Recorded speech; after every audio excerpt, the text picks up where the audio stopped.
What if I told you there's a hidden switch in your body? A switch that decides whether you burn fat or store fat. And you've been keeping it stuck in fat storage mode your whole life. Today, I'm going to show you how to flip it. It starts with your very next meal.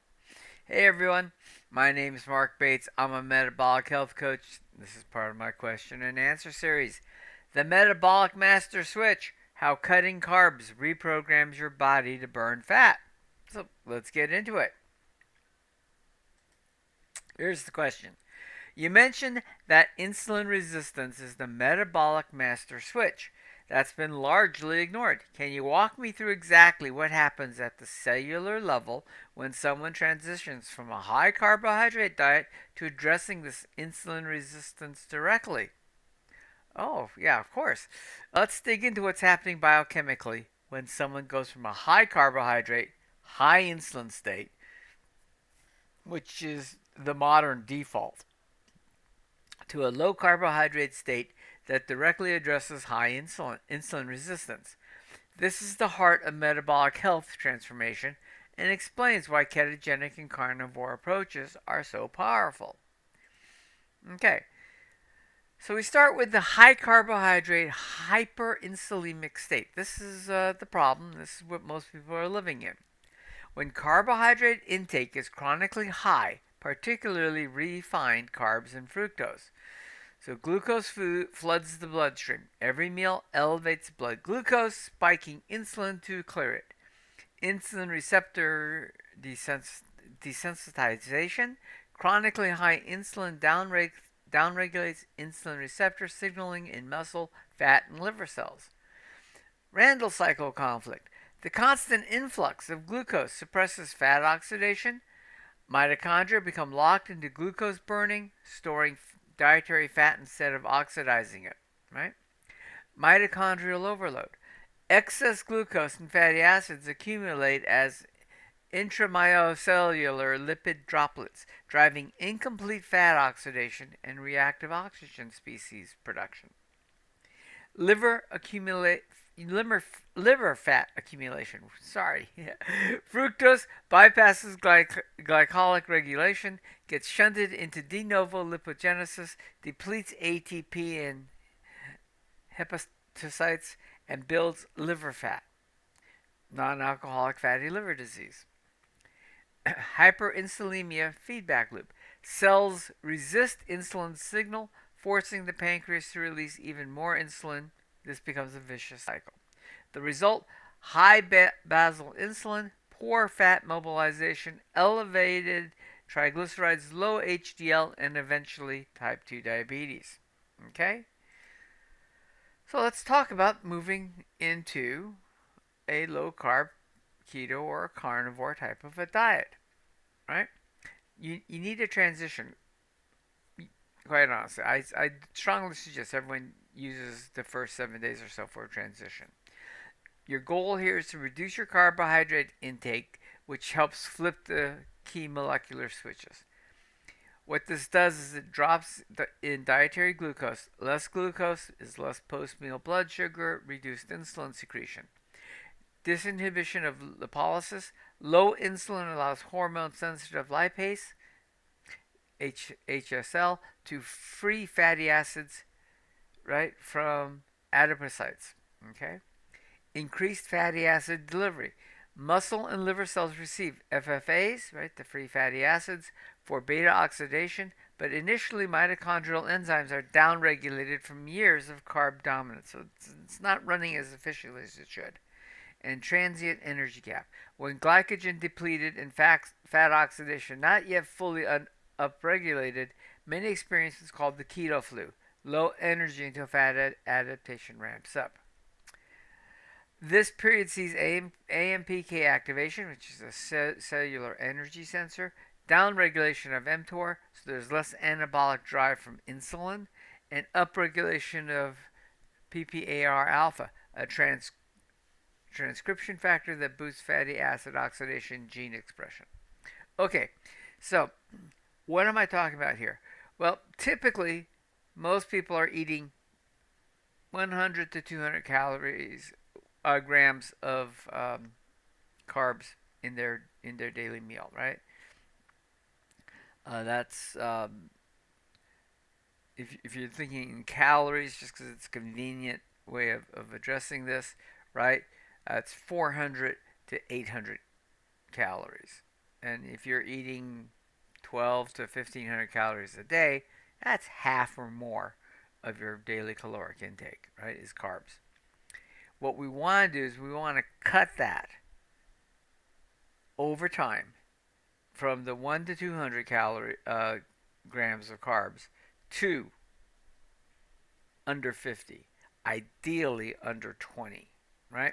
Now, I will tell you, 7 days is about what I would normally suggest as a minimum for this transition phase.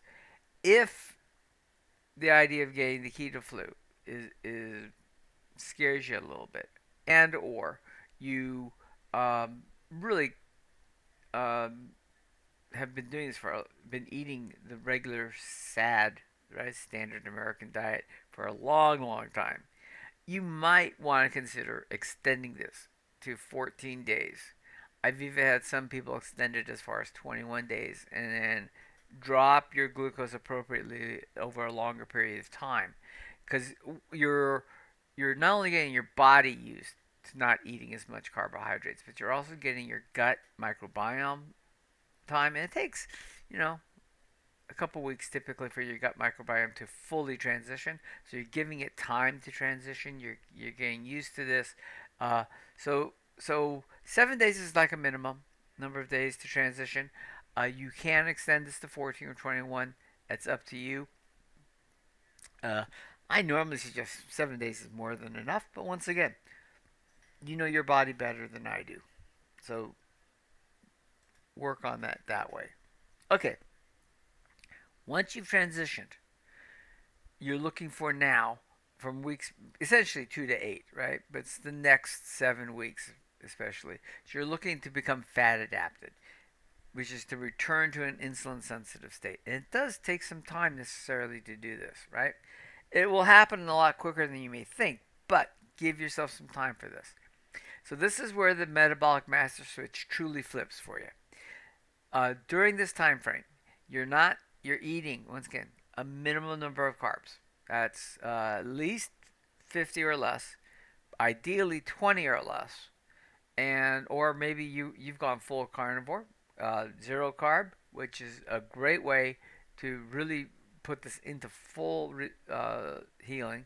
You don't have to keep that up forever, but uh, I like most of the people I work with, once they eat carnivore and they get used to essentially eating no carbs, they don't go back because they just love the way their body feels. Okay, so uh, what happens over this time frame? You improve your insulin receptor sensitivity. This takes a little bit of time, but you get fewer spikes in insulin, which means your receptors start to upregulate. They work better. Your glucose respond efficiently to minimal insulin. So now, as your whatever blood glucose you get in your body, and you will get blood glucose in your body, even if you're not eating any glucose, because your body produces glucose from primarily from excess amino acids, proteins, but it can also do it from fat. This is called gluconeogenesis because your body does need a little bit of glucose in the blood for certain functions, and there's certain types of cells like your red blood cells which need glucose to function properly. And some cells in your kidney, eyes, brain, right? A little bit, just a little bit, right? So your body will make that. Right? You don't have to eat it. So your blood glucose starts to stabilize at a lower baseline, and this is really key to resetting your body. Your mitochondria will start remodeling, and this once again takes a little bit of time because you got to get rid of the old ones, you got to rebuild them, reshape them, probably grow a lot more, right? In each cell, and this all happens in this time frame. So you increase your mitochondrial biogenesis. That's new mitochondria in each cell being built, and enzymatic machinery for beta oxidation and ketone utilization, right? This is great because now you're also you're getting a lot more energy out of from the food you're eating, and it's the fat energy, so it's coming from not only what you're eating but also from your body stores, which is good. Okay, you get less ROS leakage, right?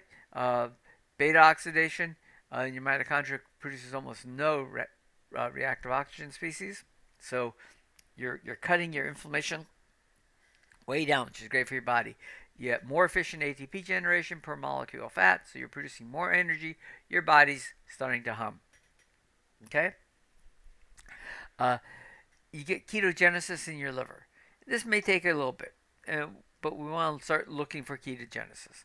And that's when free fatty acids turn into acetyl CoA in your liver, and your ketone then takes that and turns into ketone bodies, beta hydroxybutyrate. Oh, I'm sorry, right? Which is the primary one you're looking for. This is when you know you're actually making that shift, is when you're in ketosis, right? Now you don't have to chase this. So I use a keto um, meter, a ketone meter, just because I like to track that. For me, that's what I do. But also remember, you're not necessarily your goal is not to be in ketosis, producing ketones 24 hours a day, right? Your goal is to be in ketosis every day as you're doing it, but don't chase ketones. Um, that can become dangerous because it's really hard sometimes to get the ketones unless you're really, really needing to be in full therapeutic ketosis. And there's some people who do need that. When I was just starting this whole process, I was very overweight. I had my metabolism was really bad. I was, taking all kinds of medication for the type 2 diabetes and the high blood pressure and all that stuff. And for me, I chased ketones because I made that conscious decision that I wanted to be in deep ketosis, deep metabolic, or deep therapeutic ketogenic diet. And so I pushed that. That meant eating a lot of fat, a lot of things to promote um, beta hydroxy um, building and stuff. Uh, you don't necessarily need to do that, okay? But it depends on where you're at, and we can talk about that. Randall cycle shift. Your dominant fuel source switches from glucose to fat, so your body starts adapting to that, and the Randall cycle shifts accordingly. So the malonyl CoA, which is the molecule that inhibits fat entry into the mitochondria, drops, allowing carnitine palmitate transferase 1, CPT1, to shuttle fats into the mitochondria. Okay? And the palmitate is important. That's palmitic acid. That's the primary fatty acid that is stored in your liver. Right? Your body turns stuff into palmitic acid, which is a 16 carbon uh, fatty acid, and that's why we use that 61 to when we're doing references of how glucose versus fatty acid in the mitochondria, how they differ, and how much energy you get. That's the one we typically use. Okay. Reduce hepatic fat, that's liver fat, and improve signaling. So you're lowering your insulin, lower your fructose input, your liver's starting to work better. You get decreased de novo lipogenesis, that's where your liver is producing new fat. Improve liver ATP levels, reduce inflammation, and guess what? When your liver's healthier, you're healthier. And you get much better hormonal balance. Lower insulin glycogen ratio means improved autophagy, which is where your body repairs and replaces cells and portions of the cell that are not working properly. You get lower leptin resistance, which is your satiation hormone. Normalize appetite signaling, so you feel hungry when you're really hungry, not just that you do it all the time. Your whole body starts to reset. It's really great for you. Okay, downstream effects on metabolic health. By flipping the master switch, taking the time to do it right, and keeping it up, your fatty acids become your primary fuel, which reduces your ectopic fat storage. Right? It's in your body.